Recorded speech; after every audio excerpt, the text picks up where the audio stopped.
Merry Christmas to all who celebrate. A little Christmas special on today's show. We are handing out gifts. What's under the Christmas tree for every team that has been eliminated from playoff contention so far this NFL season? And we're also making picks for those Christmas games in a Thursday nighter. Chiefs, Steelers, Ravens, Texans, Seahawks, Bears. Coming up on this edition of Peacock and Williamson. NFL analyst Brian Peacock and former NFL scout Matt Williamson bring you expert NFL analysis every day in less than 30 minutes. Get an inside look at the NFL on the field and in the front office with elite breakdowns to next-level analysis and in-depth information only for the real NFL fans. This is Peacock and Williamson, and it starts now.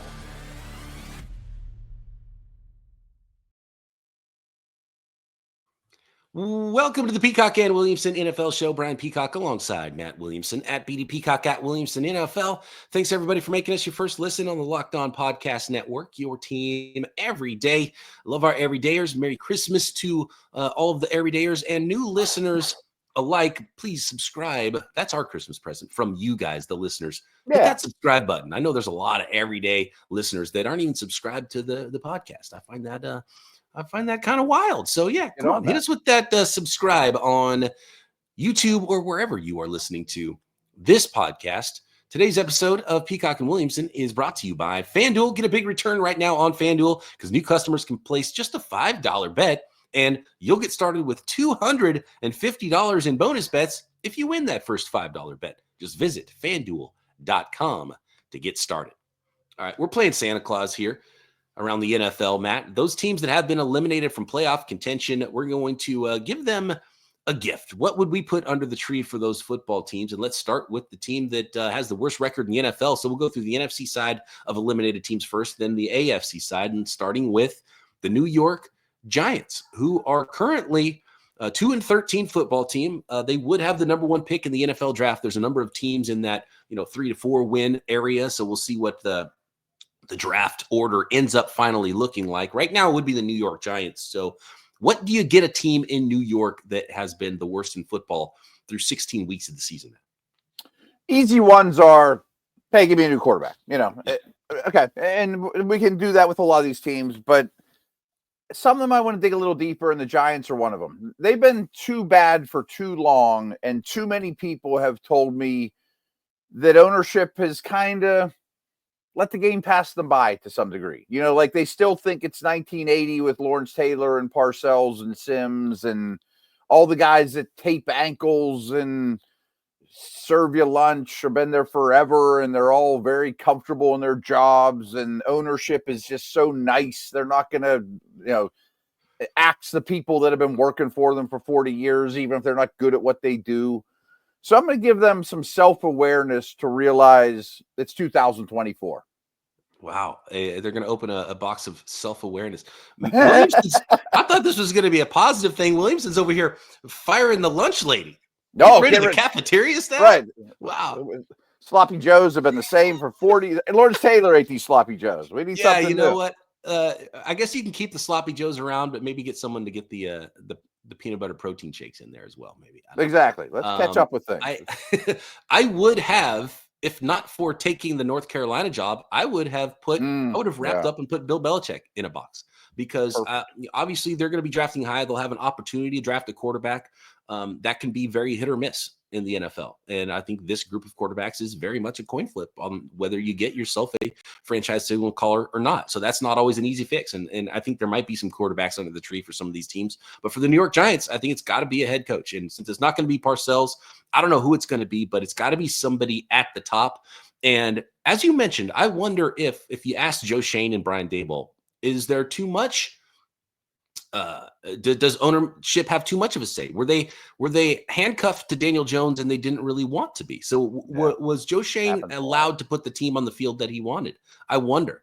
And so in that case, maybe the self-awareness would be the best gift, and that would allow them to hire the right head coach, the right GM, the right people in charge to get this thing in the right direction. Because I just don't know. I don't like the direction things are going right now. And I don't think Brian Daboll, I think he deserves, to be somewhere and be coaching somewhere, but I don't think he's done a good enough job to save his own job.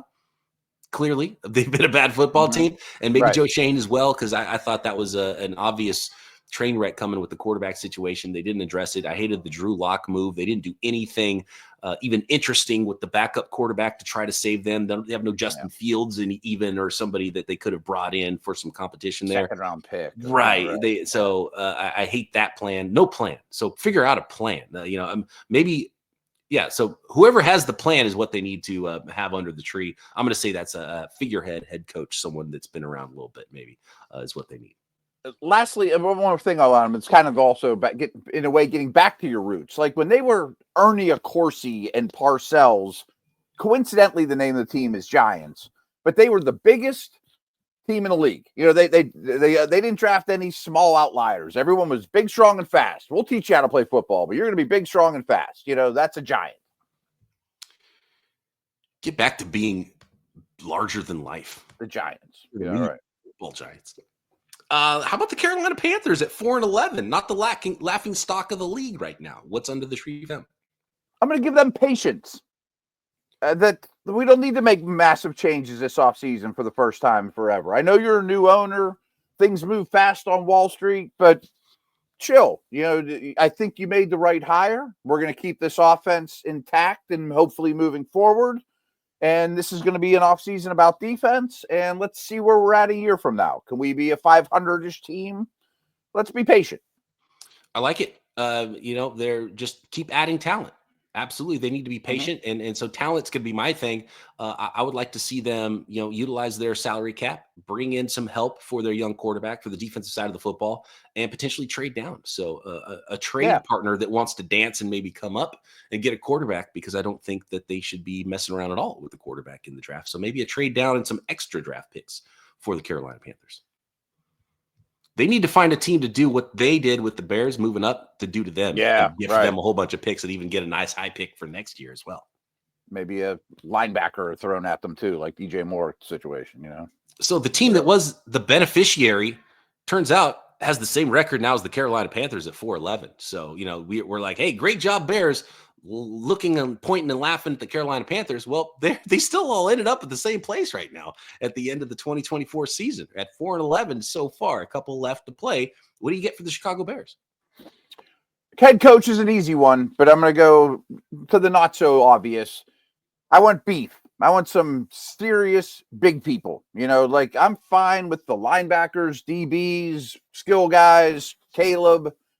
I want the best guard in this draft in the second round. I want a defensive tackle that's 320 pounds that is a force. Give me beef and big people on my sloppy field in the north, I like it.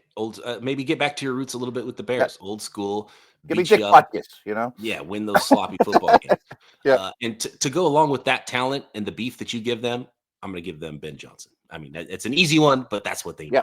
Go get that guy that's going to help your young quarterback become that star. And then maybe if you have that old school monsters of the midway type of football team and a star play caller with a star quarterback, well, now you're cooking. You're cooking.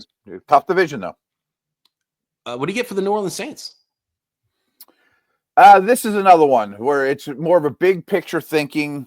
Realize that the era of maxing out your credit cards is done. This is kind of a self-awareness situation too. I want you to tank next year, but do it properly. This is probably the last chance, last off season that you could get something substantial back for Carr. I want draft picks. Like in those dynasty leagues when you post, these are all the guys I want. What do you want in return? Draft picks. All I want is draft picks. I don't want anything that costs against the cap. I want a whole new pile of young players over the next two drafts. I maybe want to stumble into the first pick in the draft a year from now, right now we're talking, I love that. Yeah, absolutely. And they might be looking at you and saying, Matt, but we just tanked the rest of this season. We got to do it again next year too. And yeah, I think you got to take your medicine. You got to hire a debt consolidation. You got to get that credit score up and let somebody new come in from the top down, a new organizational philosophy, and lead you into a new era. And that starts with probably another bad record this year and taking your medicine. And you might really find that guy in the 2026 draft at the quarterback position while you get everything else right next year. Yeah. You got to eat your vegetables this year. You've been eating candy for dinner every night. It's time that Exactly. That's well put. We got some more NFC teams as well that have been freshly eliminated from playoff contention. The Niners, the Cards, the Cowboys. We'll check in on the AFC teams, give them some gifts to help them into the new year. And we're making some picks as well for this week's Wednesday and Thursday NFL football games for week 17 next. This episode of Peacock and Williamson, and of course, all of the lines we ever reference when we do make picks for our games on P&W are brought to you by FanDuel, America's #1 sports book. And with the NFL playoffs almost here, it's not too late to get in on the regular season action with FanDuel and a special offer. They are upping the bonus dollars for new customers at FanDuel right now. Now you can get up to $250 in bonus bets if you win your first $5 bet. So all you got to do is join FanDuel, go to FanDuel.com or download the app, place a $5 bet. If you win, 250 extra bonus bet dollars in your account to play with. You can play the weekly lines that we reference every single week here, making picks on Peacock and Williamson. You can pick up a W in tons of ways, like betting on which player will score a touchdown. NFL draft props, what the score will be, over unders. There's so many ways to play, not only football, but NBA, NHL, every single sport you can imagine. It is thrilling. And all you got to do is visit FanDuel.com to join today. That's FanDuel.com for your chance at $250 in bonus bets. Make every moment more with FanDuel, an official sportsbook partner of the NFL.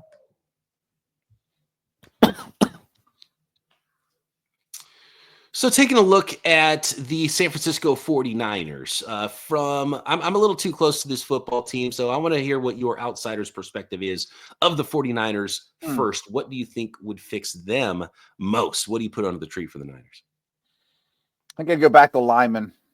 I think you got to get back to your roots of, I need hockey lines of defensive linemen. And I know Hargrave comes back, but that's been kind of lost. I was going to say a middle class, I need more Poonies, like 4th round, 3rd round picks that can start, that are cheap, that may never go to a Pro Bowl, but they're quality dudes. I mean, we've been a top heavy roster. You're going to pay Purdy, a 4th round tight end that's promising, that might be 2 years away, or, those type of guys. A middle class of cheap dudes was kind of where I was going with it. But I think big men is where I'm focusing all in all. That's why you listen to Peacock and Williamson, because Matt knows ball. He is a ball knower, and he knows that the Niners need to go to the Lions. I want their first 3 picks in the NFL draft to be something like nice defensive end, offensive tackle, defensive tackle. Right. Big people up front on both sides of the football. They got to replace Trent Williams at some point. They're getting a little old. They're getting Would you be shocked if Williams plays football next year? I won't be shocked if he retires. I think I would expect him at this point to come back, but he's always good for missing a couple games anyway. And they're probably going to have to let Aaron Banks walk. So you draft an offensive tackle that can start at guard for a year, then kick out and play next to Williams for a year, then kick out after he retires and become the future left tackle. That would be a very nice present. Nice succession plan, yeah. But yeah, they need defensive linemen. They need offensive linemen. Get back to the bullies that they used to be, to make the jobs easier for everybody else around that football team. I wouldn't mind some extra speed there too. If you were to slip something else into the stocking for the 49ers, they're getting a little old and slow and expensive, some speed. Yep. Good one. The Arizona Cardinals, a newly eliminated football team. What do you get for the Arizona Cardinals getting into 2025? Nice little season. I know they probably don't feel like it at 7-8 right now, but I like the direction the Cards are going. I have a little bit of reservation. I was hoping for a little more out of Kyler this year, but I still think you're rolling that direction. So I'm not going to even talk about that more than just I had a little higher expectations. But I just want a completely 98% off season about defense. Now, I don't even care what position. I don't need a Buda Baker's fine, but there's not much else that I'm just saying I love. Give me the best defensive player off the board in every round and all through free agency, and bring in depth there and youth and a couple free agents, I had a feeling you're going to go that direction. So what I'd be getting for the Arizona Cardinals, and I think you're 100% right, it's all about the defense this offseason. But I think they could kind of pull. I think maybe Kyler Murray needed to have the shackles on him a little bit, but I think they could lean much more into his athletic ability next year and unlock a little bit more on the offensive side of the ball. And be really, truly dynamic with Kyler Murray like that. next year. Dallas Cowboys. This is the last team that has been eliminated now on the NFC side of things. The 7-8 Dallas Cowboys, who just won a game over a team that was in playoff contention in Week 16 with a strong showing. So I don't think we're going to put a new head coach under the tree, Matt. No, and I'm not going to ask for Ashton GT or a specific thing. I was leaning towards healthy stars. All their stars seem to have been pretty beat up this year. But I also think this is another team that I wouldn't mind trading out of the 12th pick and end up with a bunch of day 2 picks to build a middle class. Another defensive tackle that doesn't have to be a star. Zach Martin's replacement that doesn't have to be a star. But, another receiver, a back to add to the mix. There's a lot of things on the wish list, but I don't need them to be the 5th pick in the draft guy. I could take a ton of day 2 picks and make a lot of problems go away. Maybe not make them strength, or make them, superstars. I'm right there with you because Ashton Genty would be fun, and that might end up being the pick. And when the Cowboys are on the clock, he might have far and away the best grade out there. But what could benefit them more is just a total talent, and they've got a lot of stars to pay, so you have no choice. And if you're not going to go big into free agency, how do you add the most talent? It's with the most draft picks. And so, I'm with you 100% on that one for the Dallas Cowboys. Yep, mid-round picks, round 2 picks, right. So as of now, on the AFC side of things, it's the New England Patriots up first at 3-12. You got to help the young quarterback. This right? one's just so obvious. Yeah. I think it's the worst line in the league. Definitely the worst combination of line and pass catchers in the league. Like May's numbers against man coverage are horrendous. His numbers against zone are really, really good. That's just a receiver stat. No, he has nobody who can get open against man. You know what I mean? So just give me as many man beaters as I can get and as many offensive linemen as I can get, because this guy's too important to screw up. And for the Patriots, they might be in an awesome spot to trade down if they end up with the 2nd pick in the draft. The team wants to come up and get a quarterback since they already got their quarterback, and give them more shots at getting they probably don't want to draft one of those receivers or offensive tackles if they end up with, like, say, the 2nd pick in the draft anyway. So that you mentioned it earlier. This would be the perfect team for the DJ Moore trade. Right? Give me an established receiver, a future first. I'll move from 3 or 2 to 12. I'll finally the tackle. And unfortunately for the Las Vegas Raiders, who are next, they might really want to draft that quarterback. And that might be one of the best things they could do with their pick in the draft. But they're sliding down a little bit because they, unfortunately won a game against the Jaguars last week. And so looking at the Las Vegas Raiders right now, I am going to put under the tree draft picks. And I would have told them, even if they had the number 2 pick in the draft, to trade out of it, because I think they need more than just that quarterback. I don't think that's going to be the savior, even though they really do need a quarterback.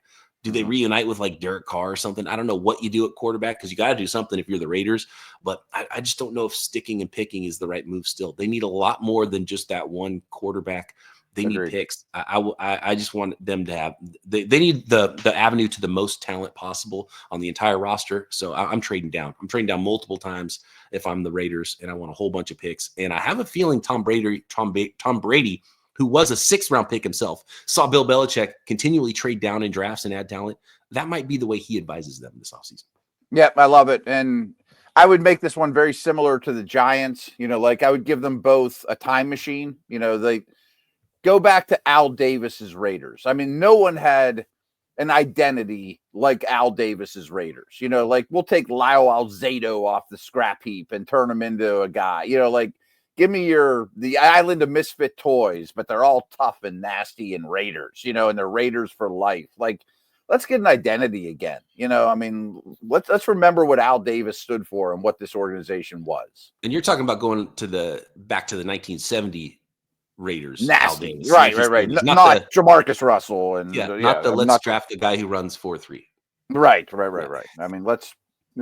Let's realize what we are as an identity team building, Although some speed could help that football team. Oh, I don't mind them drafting 4-3 receivers. Yeah, they could use it. Some speed could help the Tennessee Titans as well. What are you putting under the tree for Tennessee? I think they're the hardest one. I don't know. I mean, would Sam Darnold make them a contender? I don't really think so.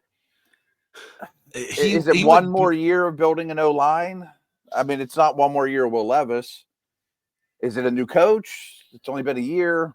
This is my hardest one. I don't know what the one gift is that's not like, I'll give him Pat Mahomes. You know what I mean? Like, And it's hard. It's a hard sell too to be like, okay, well, maybe some teams go some other directions early and they get a Cam Ward or something in the draft. And it's like, well, he's kind of a, would he flourish there? A wild stallion of a player. When you just went through that, I think they almost would want a boring quarterback in a way, because the teams kind of tend to want something different than what they've already had. Maybe you just go, okay, stopgap Carr, let's keep building talent. Because I think they thought they were closer than they are talent roster wise. Right. I don't want the goal to be to get to 500. I mean, that's what it seems like the goal is, where they got a lot of work to do. They probably have 2 off seasons at least of trying to get to a double-digit win team or win the division or be a perennial playoff team. And that's not just grabbing Carr or Darnold and sticking them behind a bad O-line,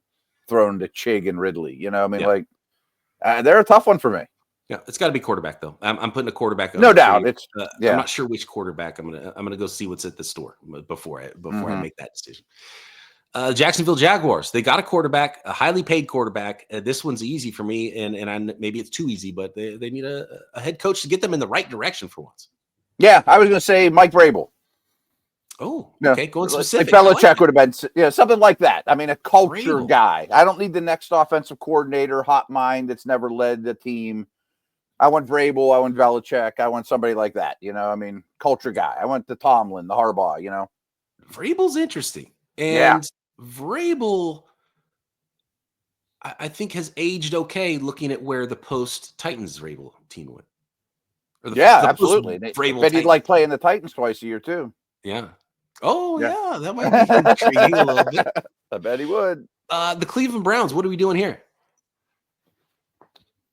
I hate this rebuild. I mean, just because they don't have, I could say get a new quarterback, but they have no money.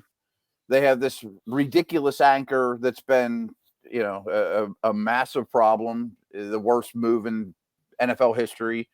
They haven't had a first-round pick in forever. They don't have a rookie class I'm excited about. But they're not. It might be trade Myles Garrett and start it all over, Here's what I'm putting under the tree. I just don't know what the fix is for them. It could give them stuff under the tree, but this is going to be a tough one to. I'm going to give them under the tree. Yeah, this is going to be a tough one to find, because what I would put under the tree for them is a team that's willing to take away their quarterback, their albatross, and however you have to facilitate that. Just start there. Do you have to send Myles Garrett to get a team to take Deshaun Watson? It might be what you need, as insane as it is, because Myles Garrett is such an awesome player. But you just got to get that out of the building. You gotta just remove it. I think. I'm not making light of addiction, but isn't like AA like a 10-step program?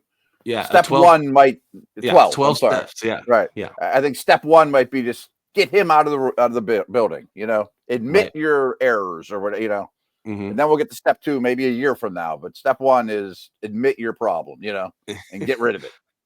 We do have one more. We're going to get to that next. It's the New York Jets, and then we're going to make our picks for Wednesday, Thursday NFL football games, Christmas games in Week 17 next.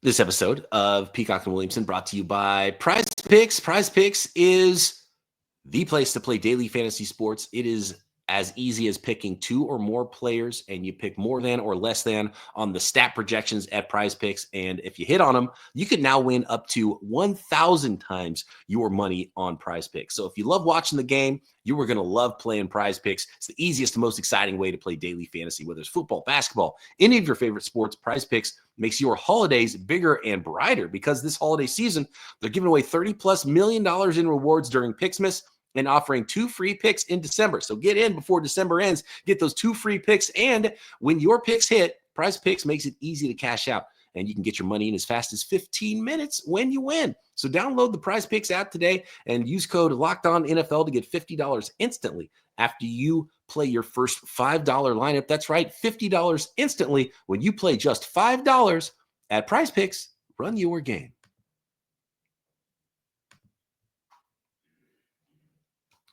All right, last one here, and then we got to move on to some picks, Matt, for Week 17. It is the New York Jets. This is a little bit more of a difficult one. Obviously, they need a new philosophy organizationally. They need a new GM, a new head coach. Do they need a new quarterback? How does that even all work? This is another tough one for sure, because the answer is I think they need a new owner. Well, that's not coming under the tree. You know what I mean? But maybe you could have a new czar. You know, I know Belichick wanted nothing to do with the Jets, but maybe you could have someone that's totally in charge of the building, in charge of the lunch program, the weight program, oversees everything. I don't see it happening, though. I mean, I don't think that's how that organization's built. How old are Woody Johnson's kids? Because I almost get the feeling it's going to go the opposite direction, and the team president is going to have the last name Johnson. Yeah, I feel like it's just going to get more and more dysfunctional. And right. If there was a czar that to take it over, you know, kind of like Sean Payton did with Denver or whatever, would they go there? No. Yeah, they know better. You know, like I think that's a real tough one. And I don't know that like trading Garrett Wilson and Sauce makes you any better, you know. I like it. Football czar, because you put that in place first, and then it puts the GM, head coach, quarterback in line in that direction. Yep. Go hire me a coach, football czar. Go hire me. I mean, or go hire me coordinators if you are the coach / football czar. You know, like we got a big project on our hands, and you're highly qualified and have been around the block. It's all yours. First day on the job for your football czar, is he trying to talk Aaron Rodgers into retirement? Yeah. Okay. Or you're trying to convince like the Titans to give you something for them, or you know, pull the wool over someone's eyes, maybe, you know. Because like it's funny because the team that there's a lot of these players where the team has them and they're like, yeah, we kind of need something new. But there's teams out there where you're like, man, Tennessee Titans, you could probably do worse than Aaron Rodgers, right? For a season, see what you got. Right. I mean, you could see how someone might bite. Yeah. Let's make some picks. Week 17 is upon us, and we got some Christmas matchups, and it's your Steelers hosting the 14-1 Kansas City Chiefs. Chiefs on the road, favored by 2.5. Yeah, the latest injury news is Steelers are healthy. Pickens is playing. Joey Porter won't be. That's a big loss. I don't expect Chris Jones to play. And if so, I think he'll play very sparingly. I think he's going to be a game-time decision, but he's done nothing to this point this week. And if I were them, I would frankly sit him. I'm definitely speaking out of emotion and black and gold colored glasses, but I think I am picking the Steelers in this game, and I picked against them the last two. It's not like I pick them every week. I took the Steelers 24-23.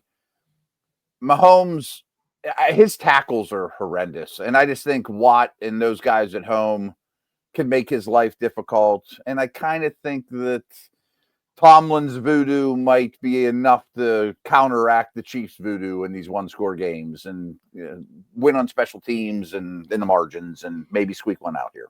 I love it. I'm with you. I would like to get that to 3 points. So ideally, that line grows a little bit.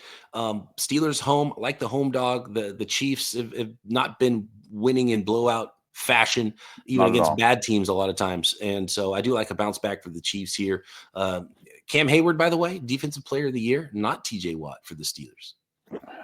I will promise you that if the team awards, when they all vote, Cam's going to win it here. Yeah. And he would get my vote. But I think Watt's going to end up winning defense player of the year almost by default. I mean, it's a terrible year for it.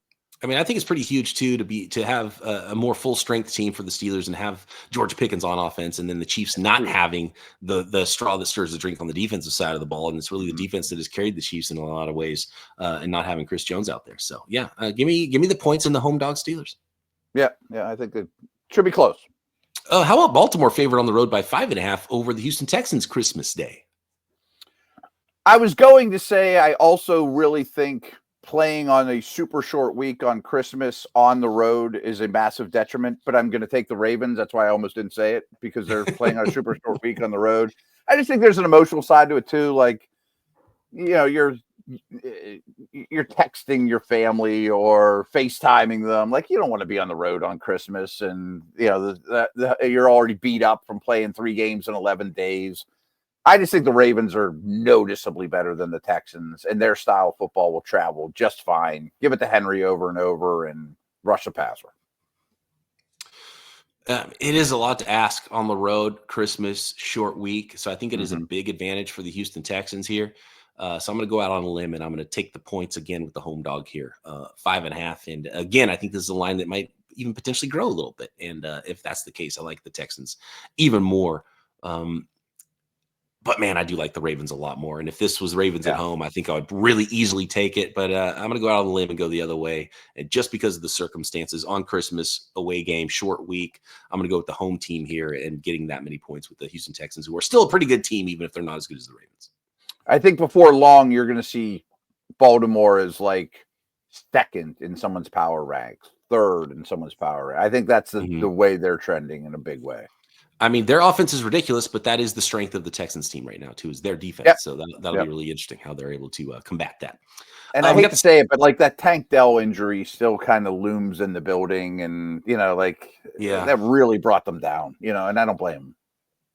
The Seattle Seahawks are at the Chicago Bears. The 8-7 Seahawks trying to hang on is a really important one. They have to have Thursday night at the 4-11 Chicago Bears. Seattle favored by 3.5. It's a pretty good line. Bears are terrible on the road, but I mean, that's not where they're playing, obviously. I do think Seattle's defense travels well enough. I don't love their O-line, but can the Bears take advantage of that? I can see a close, sloppy game. I'm curious about weather. I don't have that information. I think I'll take the hook. Give me 3.5. I mean, if this was 2.5, I would take the Seahawks. Yeah. They need it more. I'm going the other way. I just think that the Bears are so awful right now, and they've just looked as bad as any team in the league since they fired Eberflus. They're not good on defense. And the Bears, all 4 of the Bear wins are at home. They're 4-4 at home, but the Seahawks are actually 5-1 on the road.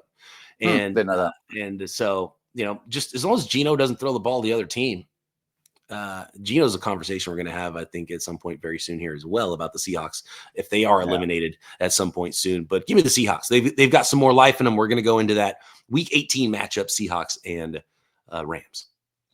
All right. Merry Christmas to all and happy holidays. Thanks to all the faithful listeners all year long. We appreciate you guys. We appreciate the everydayers and the new listeners alike. Please hit that subscribe button on YouTube. And of course, everywhere you listen to this audio podcast as well. Have a great holiday, and we'll talk to you about some of these games that we see and make the rest of our picks as well later on in the week post-Christmas right here, Peacock and Williamson.